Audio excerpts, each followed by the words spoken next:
지난 6일 지방선거 당시 지역 정가를 들썩이게 했던 이른바 선거 브로커 사건 연루자들에 대해 법원이 실형을 선고했다는 소식 전해드렸는데요. 하지만 아직 완전히 마무리된 건 아닙니다. 녹취록에 등장하는 지역 일간지 전 기자에 대해서는 아직 수사가 진행 중이고 언급된 여러 의혹들은 해소되지 않고 있습니다. 박원기 기자입니다.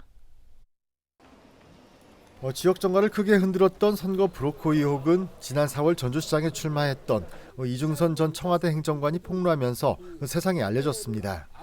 녹취록을 증거로 내세웠는데 내용은 당선을 미끼로 청탁을 요구한 겁니다. 제일 처음에는 그들이 하는 말이 장난인 줄 알았기에 심각하게 생각하지 않았습니다.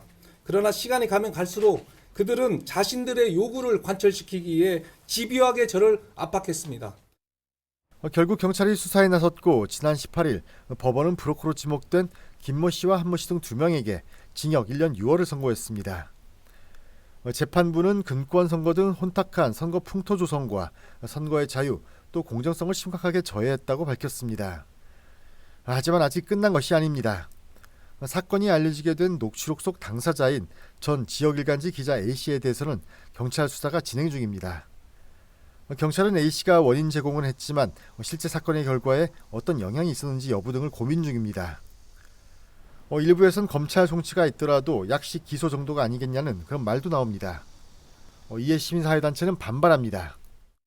이권 공모 행위에 대한 수사 진행 여부도 파악이 안 되는 상황에서 약식 기소에만 머무른다는 것은 향후 발생할 수도 있는 기자 지위를 활용한 이런 사적 이익 도모 행위를 방지하지 못한다는 점에서 이런 유사한 사례를 만들 수 있다는 점에서 상당히 우려스럽습니다.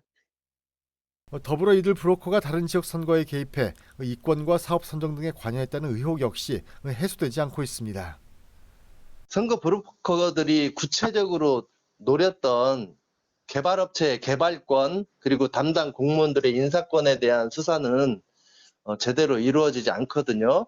선거 브로커가 활동할 수 있었던 목적에 대한 수사를 제대로 해야 앞으로 이렇게 선거 브로커들이 지역에서 활동을 하지 않을 것 같은데 때문에 확실한 수사와 결과를 보여주지 않는다면 선거 때마다 비슷한 상황이 반복될 것이라는 우려가 높은데 흐지부지 끝내서는 안 된다는 목소리입니다.